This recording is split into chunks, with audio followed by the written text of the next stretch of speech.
இனிய மாலை வணக்கம். 63 நாயன்மார்கள் என்று சொல்கிற பொழுது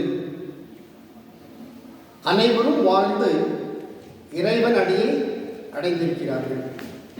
நாம் இந்த பிரதோஷ நாளில் ஒவ்வொரு நாயன்மான் பற்றி பார்க்கின்ற பொழுது அதன் வரிசையில் இன்று 63 நாயன்மார்களில் 3 பேர் இறைவனை அடைவதற்காக வந்த பெண் நாயன்மார். அம்மையார் என்று சொல்கின்ற பொழுது காரைக்கால் அம்மையார், அதே போல மங்கையர்க்கரசியார், இசை ஞானியார் என்று 63 நாயன்மார்கள் 3 பேர் பெண் குலத்தை சார்ந்தவர்கள், மிகவும் சிறப்பு பெற்றவர்கள். அப்படிப்பட்ட ஒரு பெண் அடியாராக சிவனடியாக இருந்து உலகத்திற்கே பெயரை பெற்று தந்தவள். உலக மக்கள் எல்லாம் போற்றக்கூடிய இன்று கம்போடியாவிலும் கூட காரைக்கால் அம்மையாருடைய அந்த உருவம் பதித்த சிலைகள் இருக்கின்றன. காரணம், உலகம் முழுவதும் பரவி சிவன் தொண்டு செய்தவர்கள். அப்படிப்பட்ட அந்த காரைக்கால் அம்மையாருக்கு பெயர் எப்படி வந்தது என்று காரை வனம் முதல்ல இருந்தது. அதனுடைய நகருடைய பகுதி காரை வனம். அந்த காரை வனம் பகுதி இப்பொழுது நகரமாக மாறி காரைக்கால் என்றாயிற்று. சோழ மண்டல நாடு புதுச்சேரி பகுதி, அந்த பகுதியில் அமர்ந்திருக்கின்ற இடம்தான் அந்த காரைக்கால். இந்த பெயர் எப்படி வந்தது, அம்மையார் என்ற பெயர் எப்படி வந்தது என்று பார்த்தால், இங்கே தனதத்தன் தர்மவதி என்ற தம்பதியருக்கு பிறந்த குழந்தைதான் புனிதவதி என்ற அம்மையார். புனிதம் என்றால் நமக்கு தெரியும், எல்லா விதத்திலும் புனிதம். பிறந்த குழந்தை அவ்வளவு அழகு வாய்ந்த குழந்தை. தனதத்தன் மிக சிறந்த ஒரு வணிகர், கடல் கடந்து வாணிகம் செய்யக்கூடியவர். இங்கே விளைகின்ற பொருட்களை எல்லாம் ஏற்றுமதி செய்து நம் நாட்டுக்கு தேவையான, தமிழ்நாட்டுக்கு தேவையான அந்த பொருட்களை எல்லாம் வெளிநாட்டில் இருந்து கொண்டு வந்து எளிதான முறையில் உணவு பெறவும் உடை பெறவும் உதவி செய்ததுதான் அந்த தனதத்தன். மிகப்பெரிய செல்வந்தர். தர்மவதி தனக்கு இணைந்த ஒரு துணைவியார். சிவனடியார்கள் இப்படி இருக்க வேண்டுமா தம்பதியர்கள் என்ற அடிப்படையிலே கணவனும் மனைவியும் அவ்வளவு சிறப்போடு வாழ்ந்து வந்தார்கள். பெற்ற குழந்தை தெய்வ குழந்தை, அவ்வளவு லட்சணம். மகாலட்சுமியுடைய உருவம் தரித்ததை போலவே அவருடைய முகம். முப்பெரும் தேவியரும் ஒன்றாக கலந்திருந்தால் எப்படி இருப்பார்களோ அப்படி முகம் படைத்த உடல் அழகு வாய்ந்த இந்த பெண் தான் புனிதவதி. சிறு வயதிலிருந்தே, குழந்தை பருவத்திலிருந்து சிவத்தில் அவ்வளவு பாசம், ஒரு தொண்டு. சிறு குழந்தைகள் எல்லாம் விளையாடுகின்ற பொழுது பூக்களை எல்லாம் பறித்துக் கொண்டு இந்த சிவலிங்கத்திற்கு இட்டு அவருடைய கடவுளை வணங்குவார்கள். வயது 15-20 அடைகின்ற பொழுது இந்த தனதத்தன் தன்னுடைய மகளை ஒவ்வொரு நாளும் ஒவ்வொரு செயலையும் பார்த்து கொண்டு ரசிக்கின்றான்.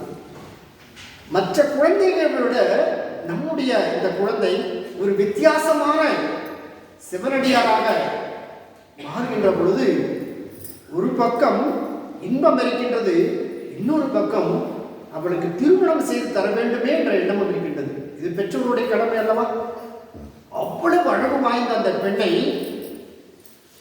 எல்லா நாட்டு மக்களும் பார்க்கிறார்கள்.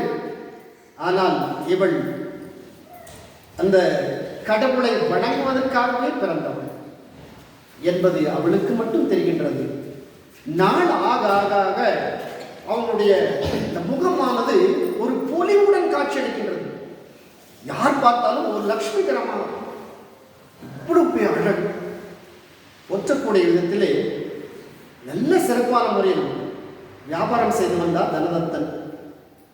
15-20 வயதை அந்த கடக்கும் அந்த சூழ்நிலையிலே பெண்ணுக்கு ஒரு மாப்பிளை தேட வேண்டும். எப்படிப்பட்ட மாப்பிள்ளை இருக்க வேண்டும்? ஒரு கணவன் அமைய வேண்டும் தேடுகிறார்கள். இதே போல தனதத்தனை போலவே ஒரு வணிகம் செய்யக்கூடிய ஒருவர் நாகப்பட்டினத்திலே தயநிதி, அந்த நிதிபதி என்ற மிகப்பெரிய ஒரு வணிகன் இருந்தான். கொடையாளன், தயநிதி என்றால் கொடையாளன், அவருடைய பேர் நிதிபதி. அந்த நிதிபதி நல்ல உள்ளம் படைத்தவர். யாரெல்லாம் துன்பத்தில் வாடுகின்றார்களோ உணவு கொடுக்கும், யாரெல்லாம் பணத்தை தேடி அலைகின்றார்களோ பணத்தை தருவது.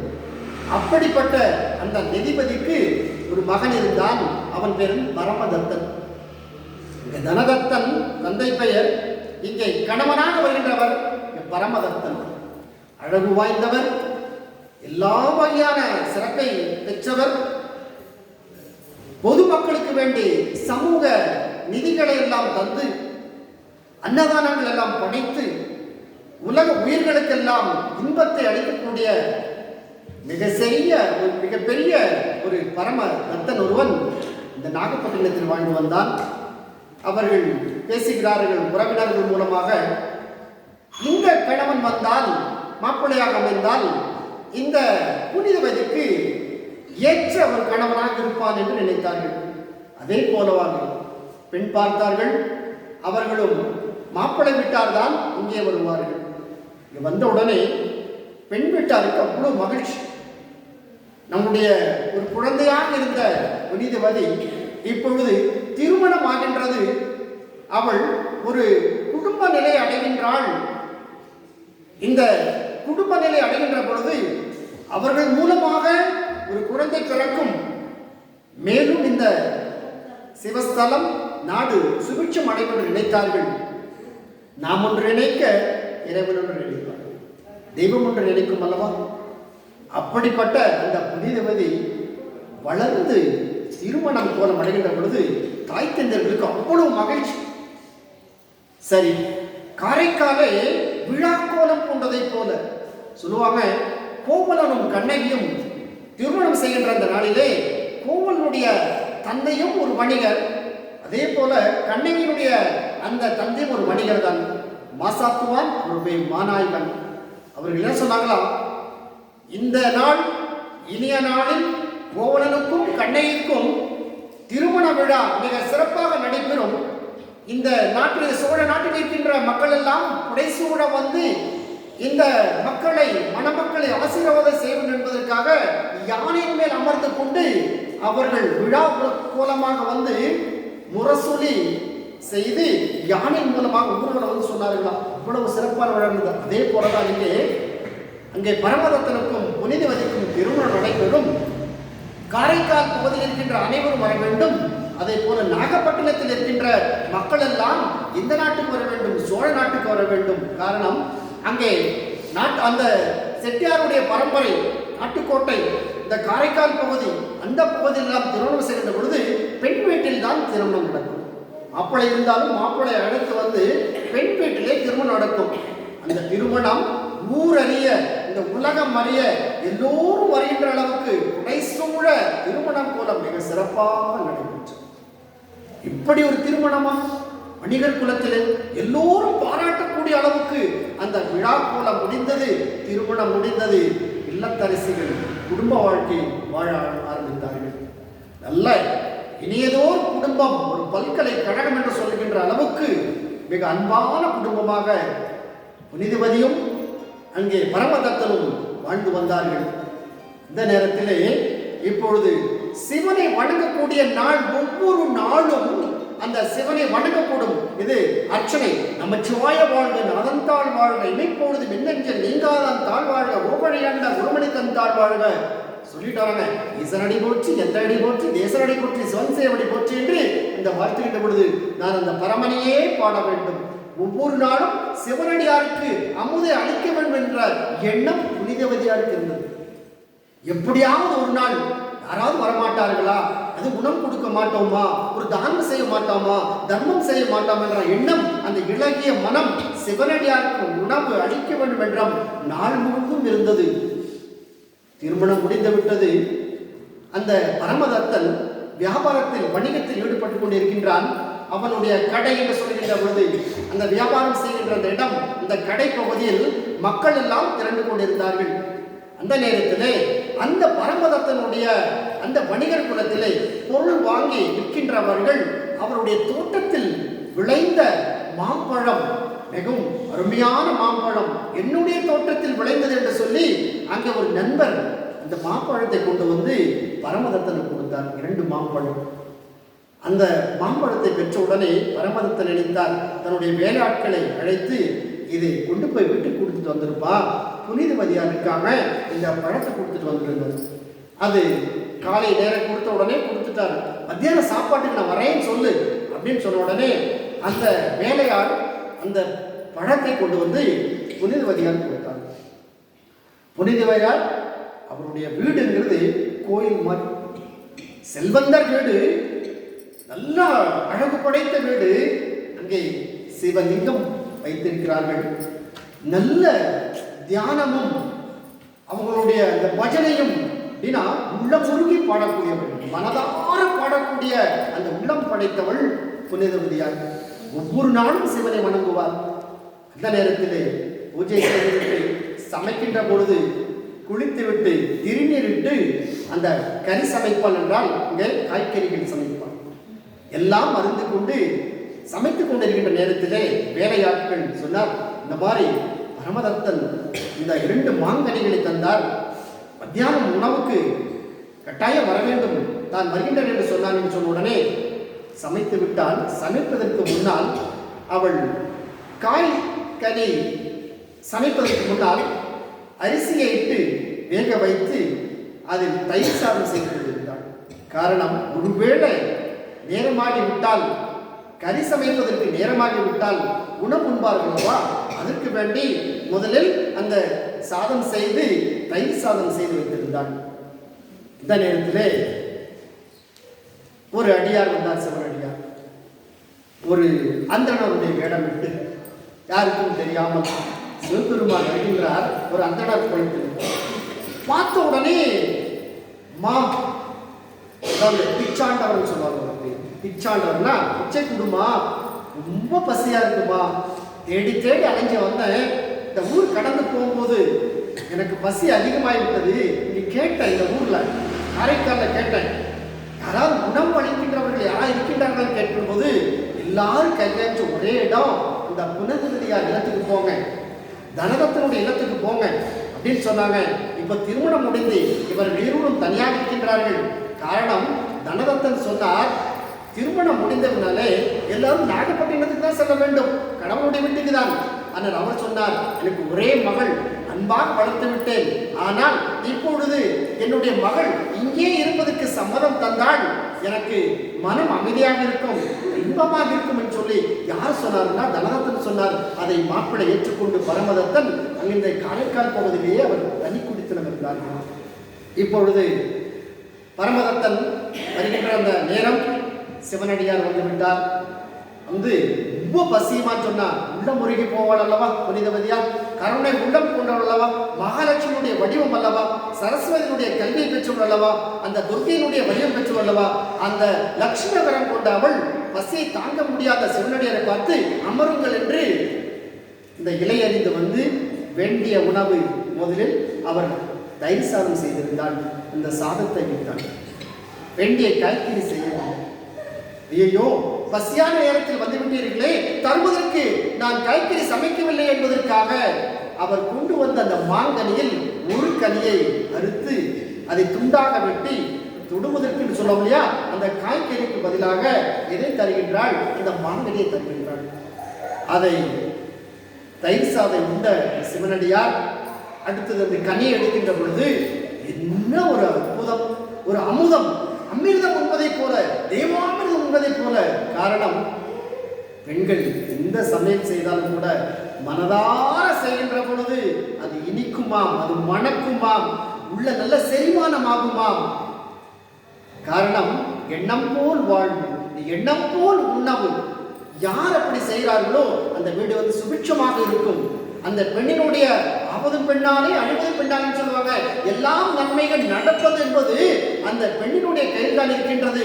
ஆனால் நல்ல மனதோடு சமைக்கின்ற பொழுது அந்த இறைவன் அதை ஏற்றுக்கொண்டார். அது உண்ணுகின்ற பொழுது நான் தேவரோக்கத்தில் இருக்கின்ற உணவை போல நான் எண்ணுகின்றேன். மா எப்படி சொல்வது, நாக்கு இனிக்கின்றது, தொண்டை பாருங்க எப்படி அந்த ரைசால் எப்படி போகுது, எப்படி இறங்குது சொல்லி அப்படியே வர்ணிச்சு சொன்னாரா இறைவன். சாப்பிட்ட உடனே அவ்வளவு வாய் வாழ்த்தினர் கூட வயிறு வாழ்த்துன்னு சொல்லுவாங்க. பணம் வேண்டும், செல்வம் வேண்டும், பொருள் வேண்டும், நகை வேண்டும் சொல்வார்கள். சாப்பாடு மட்டும்தான் போதுமே, எல்லாம் சாப்பிட்டேன், திருப்தியா சாப்பிட்டேன்னு சொல்லி சொல்லக்கூடிய ஒன்று அந்த வயிறு மட்டும்தான். அதை வாழ்த்துக்கிட்டார் அல்லவா சிவனடியார். சாப்பிட்டுட்டு ரொம்ப அருமையா இருக்கான்னு சொல்லி வாழ்த்துறாரு. அங்கே திருநீர் எடுத்து வந்து புனிதவருடைய நெற்றில் விடுகின்றார் சிவனடியார்.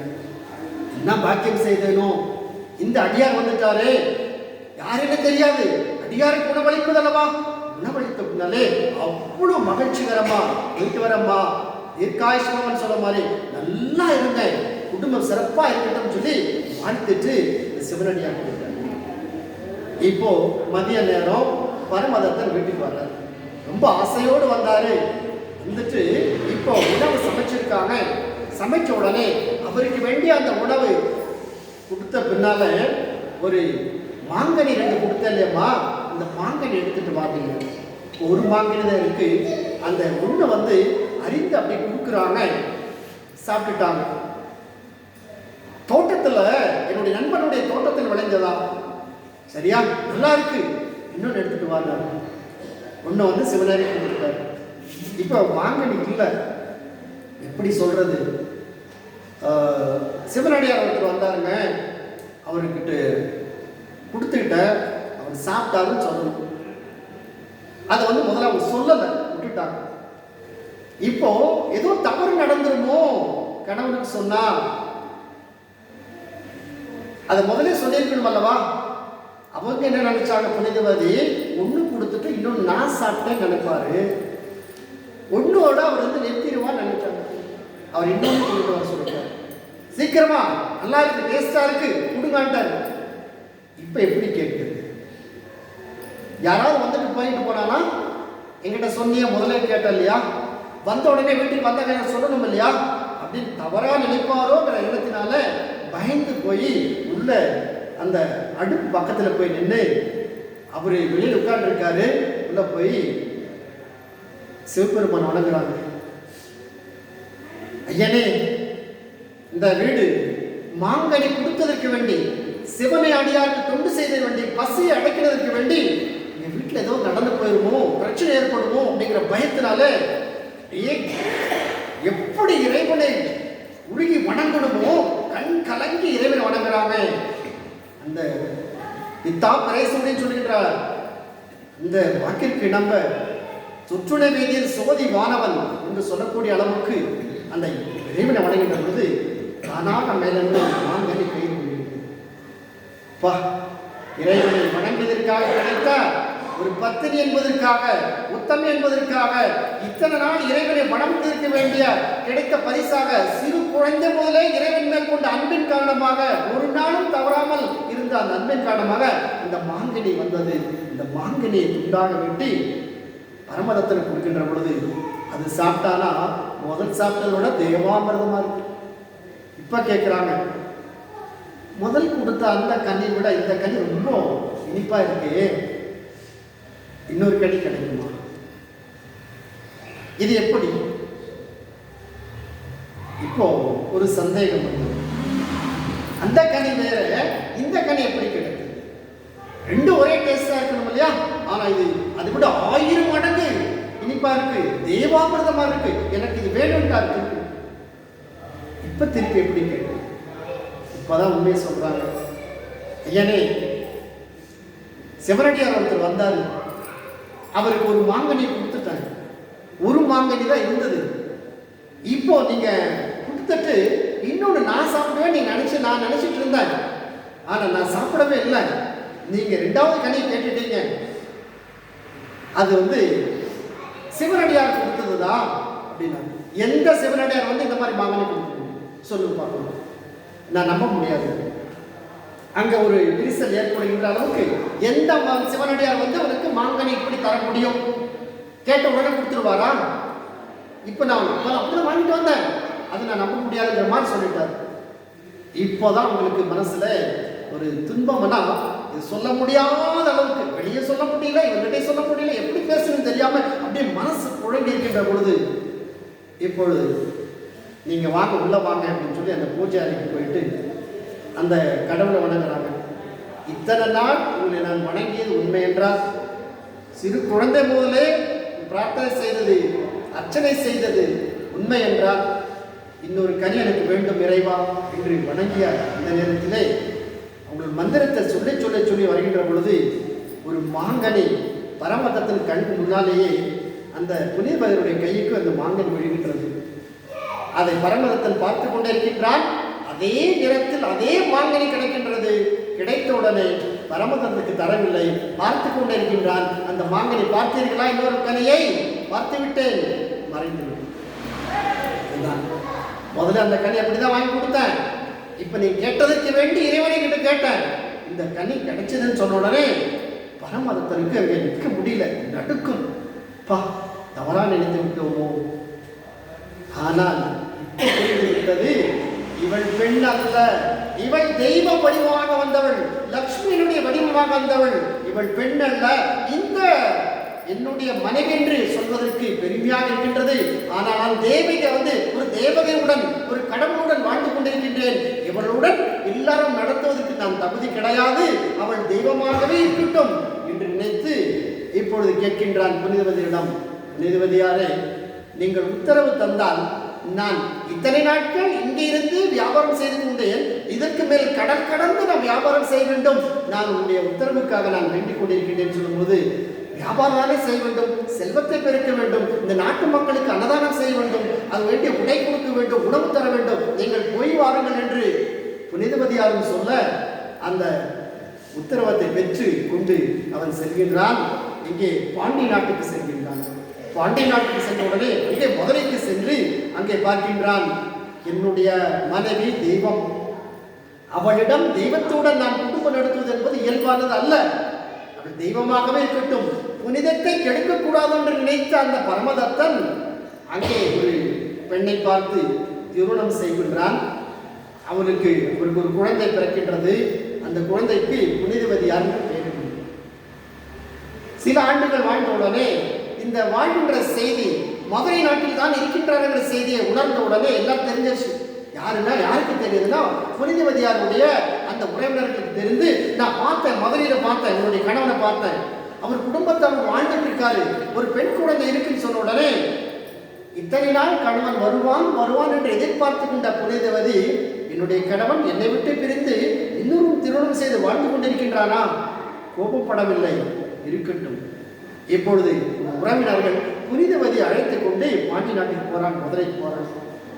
போன உடனே இந்த வர்ற செய்தி பரமதத்தனுக்கு தெரிஞ்சிருச்சு. புனிதவதி வர்றான்னு சொன்ன உடனே அவங்க பரமதத்தன் இருக்கிற இடத்துக்கு வர்றதுக்கு முன்னாடியே புனிதவதி எங்க வந்தாங்களோ அங்க தன்னுடைய மனைவியை அழைச்சிட்டு கொண்டு தன்னுடைய குழந்தை அழைச்சு அங்க வந்துட்டார். அந்த உடனே உறவினர்கள் எல்லாம் வந்துட்டாங்க. புனிதவதி உறவினர்கள் இந்த உடனே, பரமதத்தா, நீ செய்த காரியம் என்ன? மனைவி வந்திருக்காங்க. பார்த்த உடனே எதுவுமே சொல்லல, நேரம் போனாரு.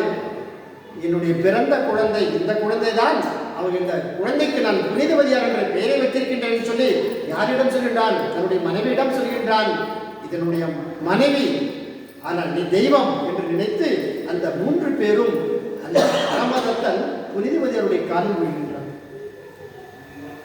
மனைவி கணவனுடைய காலில் விழுந்து ஆசீர்வாதம் பெறலாம், ஆனால் முதல் முறையாக இங்கே பரமதத்தன் மனைவியினுடைய காலில் விழுந்து என்னை மன்னித்து விடுங்கள் தெய்வமே, தெய்வமே, லக்ஷ்மியே, பரமேஸ்வரியே, அம்பாளே, உமையம்மையே, எனக்கு மன்னிப்பு தாருங்கள், நீங்கள் தெய்வமாகவே. 3 பேரும் கீழே விழுந்து வணங்க புனிதவதியார் அன்று நினைத்தாள், இந்த பெண் என்றால் இப்படிதான் அழகு, எல்லா அழகு படைத்த நான் யாருக்கு வேண்டி? என்னுடைய கணவனுக்கு வேண்டிதான் இவ்வளவு அழகு. என் கணவன் என்னை தெய்வம் என்று நினைக்கின்ற பொழுது இங்க இல்லறம் நடத்தக்கூடாது என்று நினைக்கின்ற பொழுது நான் எப்படி இருக்க வேண்டும்? என் கணவனுக்கு மட்டும்தான் அழகாக இருக்க வேண்டுமே தவிர இந்த உலகத்திற்காக அல்ல, மற்றவர்களுக்காக அல்ல என்பதை உணர்ந்த ஒரே காரணத்தினால் லட்சுமிகரமாக இருந்த அந்த உடலை இறைவனிடம் வேண்டுகின்றார். இறைவா, நான் இத்தனை நாள் உன்னை வணங்கியது உண்மை என்றால் என்னுடைய உடல் அழகு கெட்டு என்னுடைய தசையெல்லாம் சுருக்கம் ஏற்பட்டு அது எலும்பாக மாறிக்கொண்டு என்னுடைய மனம் மட்டும்தான் தூய்மையாக இருக்க வேண்டும் தவிர இந்த உடல் தூய்மை இருக்கக்கூடாது. எப்படி ஒரு பேய் வடிவம், பேய் எப்படி இருக்குமோ அதே மாதிரி இருந்தா போது எனக்கு அந்த உருவத்தை கொடுன்னு கேட்டாங்க. அப்படி பணிஞ்சு கேட்டதுனால அன்புக்கு இறங்கிய அந்த இறைவன் பேய் வடிவ உருவத்தை தருகின்றார். அதை பெற்ற காரைக்கால் அம்மையார் இப்பொழுது எங்கே செல்கின்றார்? புனிதவதியார். இதற்கு மேல் இந்த இடத்தில் இருக்கக்கூடாது, நான் திருக்கைலாயம் செய்ய வேண்டும், அங்கே இமயமலைக்கு சென்று இறைவனை வழங்க வேண்டும் என்பதற்காக இங்கிருந்து காரைக்காலில் இருந்து எங்கே செல்கின்றால் அந்த இமயமலைக்கு அந்த செல்கின்ற பொழுது அங்கே அடிவாரத்துக்கு செல்கின்றால் பனிப்பகுதி மலைப்பகுதி சிறப்பாக இருக்கின்றது. மேலே ஏறி யாரை பார்க்க வேண்டும்? இறைவனை பார்க்க வேண்டும். அந்த நேரத்திலே என்னுடைய கால் இந்த இமயமலையில் இந்த தேவர்கள் எல்லாம் வாழக்கூடிய பகுதி, என்னுடைய காலால் ஒரு பெண்ணினுடைய காலால் இந்த மலையை மிதிக்க கூடாது, அது பாவம் என்று நினைத்த அவள் தன்னுடைய கையால் தலையை தூக்கி கொண்டு தலையை அந்த நிலத்தில் வைத்துக் கொண்டு அவள் தவழ்ந்து செல்கின்றாள். கால் படக்கூடாது என்பதற்காக தலையிலேயே நடந்து செல்கின்றாள். யாரால் முடியும்? அந்த உருவம் ஒரு விகாரமான தோற்றம், ஒரு பேய் வடிவம் தோற்றம், ஒரு கருமையான நிறம். ஆனால் உள்ளம் மட்டும் வெள்ளை, யாருக்கும் தெரியாது, அந்த இறைவன் மட்டும்தான் தெரியும் என்று நினைத்த அவள் தலையில் நடந்து செல்கின்றாள். கையை ஊன்றி ஊன்றி நடந்து செல்கின்ற பொழுது இறைவனை பார்க்கின்ற அந்த வேளையிலே இறைவன் எப்படி இருக்கின்றான்? சிவபெருமான் உமையம்மையுடன் அமர்ந்து கொண்டிருக்கின்றான். அம்மையம்மை கேட்டாங்களா, இது வந்தது யாருன்னு கேட்டாங்களா, வரது யாருன்னு கேட்டாங்களா? அவளா புனிதவதி, அழகு வாய்ந்தவள், உன்னை விட அழகு வாய்ந்தவள். சிவபெருமான் உன்னை விட அழகு வாழ்ந்தவள் எப்படி வரா பாத்தியா? எதுக்கு வரா? நம்மளை வணங்கணும்னு வராளா? சரியா? அப்போ இங்க திருக்கைலாயத்துக்கு எப்படி வந்தான்? யாருமே வர முடியாததுக்கு இதுவரைக்கும் எந்த பெண்ணும் இங்க வரல. ஆனா இங்க ஒரே ஒரு பெண் மட்டும் தான் இங்க வந்துட்டு இருக்காங்க. அந்த பெண் வரக்கூடாது அல்லவா? ஆனால் பேய் வடிவம் பெற்று வந்திருக்கின்றாங்க. பார்த்த உடனே சொன்னாங்க, அன்பாக வந்த இந்த பெண்ணுக்கு நாம் எது தர வேண்டும்? அன்பை தர வேண்டும். அவளுக்கு வேண்டிய நிதி அல்ல, உதவி அல்ல, கொடையல்ல, அவளுக்கு மோட்சத்தை தர வேண்டும். அம்மையே வரும்போது யாரையும் இதுவரைக்கும் அழைக்காத சூழ்நிலை, அம்மையே வருக, அம்மையே அமர்க, அமர்தல், நீங்க உட்காரணும் அப்படின்னு சொல்லி திருக்கைலாயத்துல இறைவன் காரைக்கால் அம்மையார உட்கார சொன்னாங்களா புனிதவதிய. அம்மையே வருக, நீங்கள் அமர்க, புனிதம் பெருக, மோட்சம் பெருக என்று முக்தி கொடுத்தாங்களாம். ஆனா இத்தனை அடியார்கள் இருக்கின்ற பொழுது நீங்க எந்த சிவன் கோயிலுக்கு போங்க, 63 நாயன்மார்களுடைய சிலைகள் வெளியே வச்சிருப்பாங்க. 63ல 62 பேர் நின்றுட்டு இருப்பாங்க. அங்க காரைக்கால் அம்மையார் மட்டும்தான் அவங்க உட்கார்ந்துட்டு இருப்பாங்க. அந்த சிலை அப்படிதான் இருக்கும். இதுக்கு மேல போய் பாருங்க, போகும்போது அம்மையார் மட்டும்தான் உட்கார்ந்துருப்பாங்க. காரணம்னா யாருமே சொல்லாத அளவுக்கு இங்க எது கேட்டானா அமர்தல் அப்படிங்கிற தன்மை யாரு கொடுத்துருக்காங்க? அம்மையே வருகான்றது. யாரை? உமையம்மை தான் வருகான்னு சொல்லுவாங்க. அந்த உமையம்மைக்கு நிகராக புனிதவதியை வருகான்னு சொன்ன காரணத்தினால இதுக்கு மேல அனுபவிக்க முடியுமா? சரியா? அழகு மேல கூட்டுன்னு நினைச்சுதான் நம்ம அழகு கூட்டுறதுக்கு வேண்டி என்னென்னமோ காசு செலவு பண்ணி ஒவ்வொரு நாள் அழகு கூட்டிட்டு இருக்கோம். இயற்கையான அழகை பெற்ற புனிதவதி சொன்னாங்க, இந்த அழகெல்லாம் அழகு அல்ல, அது எப்ப வேணாலும் அழகு விட்டு போகும். சரியா? அழகு நிரந்தரம் கிடையாது. வயது ஆகாக நிலை மாறும், உன்னுடைய தன்மை மாறும். ஆனால் மாறாதது ஒன்று அந்த சிவனுடைய அந்த உருவம் மட்டும்தான், அவருடைய அருள் மட்டும்தான், மோட்சம் மட்டும்தான் மாறாது. அதனால் பெண்களே, இந்த உலக மக்களை உணர்ந்து கொள்ளுங்கள், அழகு நிலையானது அல்ல. சரிங்களா? நீங்கள் அழகை பற்றி கவலைப்படாதீர்கள், அது ஒரு நாள் அழிந்து போகும். கடமை பற்றி கனவு காணுங்கள், அது நினைத்து போகும். எதுக்கு? எந்த கனவு? இறைவனை அடைய வேண்டும் என்ற கனவை காணுங்கள். அது எப்பொழுதும் ஒரு நாள் உன்னை அடைய தீரும். அதுக்கு எது வேண்டும்? ஒரு முயற்சி வேண்டும், ஒரு தன்னம்பிக்கை வேண்டும், ஒரு குறிக்கோள் வேண்டும். ஒரு குறிக்கோள் இல்லாத வாழ்க்கை கிடையாது. ஒரு தலைப்பு இல்லாமல் பேச முடியாது. ஒரு குறிக்கோள் இல்லாமல் வாழ்க்கை கிடையாது. அது எப்படி இருக்குன்னா, ஒரு கடிதத்தை எழுதிட்டு உள்ள முகவரி எழுதாம போனாலும் அந்த கடிதம் எங்க போய் சேரும்? சுத்தி சுத்தி கடைசியில் எங்க போய் சேராது. ஏன்னா அது முகவரி இல்லையே. அதனால உனக்கு ஒரு குறிக்கோள் வேண்டும், ஒரு தன்னம்பிக்கை வேண்டும். சிவனை அடைய வேண்டும் என்ற எண்ணத்துடன் குறிக்கோளத்துடன் அந்த அம்மையார் வாழ்ந்தார். அதனாலது புனிதவதிங்கிற பேர் காரைக்காலில் பிறந்த அந்த பெண் அம்மையார் என்ற பெயரை யார் மூலமாக, சிவபெருமான் மூலம் பெற்ற காரணத்தினால்தான் அவளுக்கு காரைக்கால் அம்மையார் என்ற பெயர் பெற்றது. இது யாருக்குன்னா, அது தேவாரம் பாடிய இந்த முதல் நால்வர்கள் திருநாவுக்கரசர், திருநா சம்பந்தர், சுந்தரர், மாணிக்கவாசர், இவர் நால்வர்களுக்கு முன்னால் பிறந்தவள். இவருடைய நூற்றாண்டு 3-4ஆம் நூற்றாண்டு சொல்லுவாங்க. அங்கே சுந்தரர் பிறந்ததெல்லாம் 7ஆம் நூற்றாண்டு தான். இதற்கு மேல்தான் இவர்களுடைய இயற்றிய அந்த பாடலை வைத்துக் கொண்டுதான் அந்த தேவாரம் பதித்திருக்கின்றார்கள். இந்த காரைக்கால் அம்மையார் எங்க வராங்க? திருவாலங்குடி அங்க வராங்க. எங்க திருக்கைலாம் போயிட்டு உன்னை நான் பார்க்கணும், உங்ககிட்ட பேசுறேன், உங்ககிட்ட வந்தாங்க. அப்ப சொன்னாங்க, அவர் சொன்னார், திருவாலங்குடிக்கு போவாங்க, நான் வரேன். கடவுள் திருவாலங்குடி கோயிலுக்கு வராங்க. அங்க வரும்போது இறைவனை வணங்குவாங்க. அப்ப சொல்லுவாங்க, இறைவா அப்படின்னு சொல்லும்போது அங்கேயும் அங்கே தலையிலேயே நடந்துட்டு வராங்க, கையை ஊன்றி கொண்டு திருவாலங்குடியில. அப்ப சொன்னாங்க, உனக்கு என்ன வரமான்னு கேட்டார் சிவபெருமான். எங்க திருவாலங்குடிக்கு வந்த பின்னால, எனக்கா இதுக்கு மேல பிறக்காம இருக்கணும், அதுக்கு வர முடியும். ஒருவேளை பிறந்துட்டா நானு உன்னை மறக்காம இருக்கணும். அந்த மறக்காம இருக்கிறதுக்கு என்ன வேணும்? பிறந்துட்டேன், மறக்கக்கூடாது. அப்ப என்ன செய்யணும்? நான் பாடணும், நீ ஆடணும், உன்னோட அடியின் கீழ் இருந்து நான் அதை பார்க்கணும். இது இந்த வரத்தை கொடுத்தா எனக்கு போகும். எதுவுமே கேட்கல. அந்த திருவாலங்குடி இன்னைக்கு இருக்கு. ரொம்ப சிறப்பான ஒரு கோயில். இந்த காரைக்காலில் இன்னைக்கு இருக்க சோமநாதர் கோயிலில் ஆணி திங்கள் பௌர்ணமி அன்று ஒவ்வொரு வருடமும் மாங்கனி விழான்னு கொண்டாடுவாங்க. இந்த மாங்கனினால் வந்தது காரணத்தினால அந்த மாங்கனி விழான்னு கொண்டாடுவாங்க. அந்த மாங்கனி விழாவில் தேர் திருவிழா நடக்கும். தேர் பவனி வருகின்ற பொழுது சோமசுந்தர கடவுள் வருவார். அங்கே இருக்கிற மக்கள் எல்லாம் கூட கூட என்ன கொண்டு வராங்க? மாங்கனிகள் கொண்டு வந்து அங்கே இறைக்கிறாங்களா. ஏன்னா அந்த மாங்கனிகள் எடுத்து அது கைப்பட்டு, யாராவது கைப்பட்டு அதை எடுக்கும்போது யாருக்கு குழந்தை பாக்கியம் இல்லையோ குழந்தை பிறக்கும், நோய் இருக்கிறவங்களுக்கு நோய் தீரும். எப்படி யாரு ஒரு ஐதீகம். இது காரைக்கால் அம்மையார் கொடுத்த அந்த மாங்கனி அல்லவா, இறைவன் கொடுத்த மாங்கனி அல்லவா.